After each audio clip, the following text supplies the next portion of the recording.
Do you ever feel like you just have too much to do and too little time to do it all? If you answered yes, then you are not alone. In fact, a 2018 Gallup poll found that nearly 80% of survey participants reported feeling the exact same way. And it's probably not all that surprising. The frantic pace of our modern life has turned multitasking into an art form, a packed schedule into a status symbol, and productivity and personal optimization into something like a religion.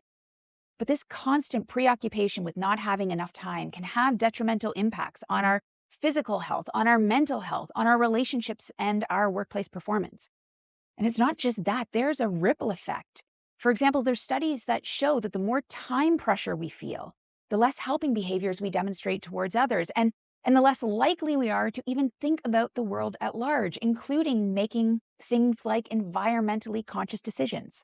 The facts are that when it comes to time pressure, we don't all face the same challenges, nor do we all have the same resources and responsibilities.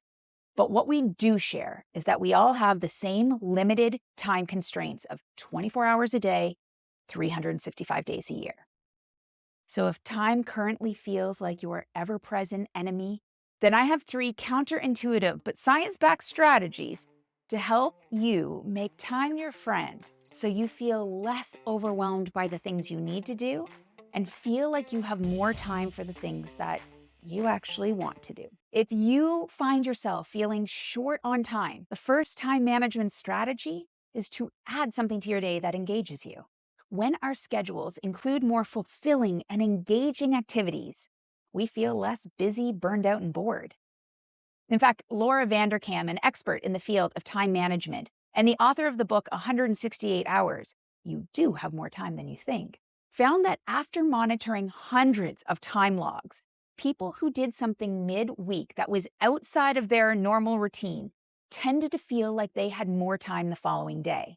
And if you're still feeling a little skeptical, don't discount this idea yet. It turns out that if you want to feel more energy and less time pressure, not everything needs to be enjoyable. In 2009, researchers at the Mayo Clinic wanted to better understand burnout and resilience rates in their doctors and nurses, or more specifically, why some people seem to be better buffered from the stressors of their profession. Those that showed the fewest symptoms of burnout and the highest degrees of resilience were those who felt that they were able to engage in things that challenged them in a meaningful way, that they felt uniquely good at, that they gave them a sense of contribution and accomplishment, and that aligned with their values. Now, that may seem obvious, but here's what's less obvious.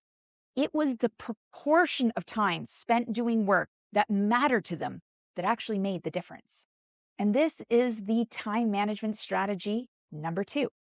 It turns out that 20% is the tipping point. In other words, if 1/5 of your day is spent doing things that meaningfully challenge you, it will increase your burnout resilience. Now, this isn't my first rodeo, and I suspect some of your skeptical brains out there are still thinking, well, what if I don't love my job and I don't get to spend 20% of my time on meaningful things? Then it's time to introduce our 3rd time management strategy, because you have more control over that 20% than you think. In a study co-authored by Ashley Willens, who wrote the book Time Smart, How to Reclaim Your Time and Live a Happier Life, she and her collaborators surveyed over 2,500 employees from a technology company and a financial services company. They found that people who were more intentional about looking for ways to find meaning in their work, who directed their focus and thus their energy towards things that mattered to them, a key aspect of generating vitality, tended to feel less time pressure. To be clear, those that felt less time pressure compared to those who felt more were often working for the same boss in the same circumstances with the same workloads. The difference was the mindset that they chose to approach their work with. How they chose to look for ways that allowed them to learn and grow, to be of service to others, to ground themselves around their values. That's what helped them decrease the sense of time pressure. So what's the most important takeaway from these studies? We tend to feel more time pressure and less happiness when we are engaged in activities that fill up our schedule but drain our energy. Don't get me wrong, that's life sometimes, but keep in mind, the tiredness that you feel may not simply come from having too much to do. It may be from doing too little of what you actually want to do.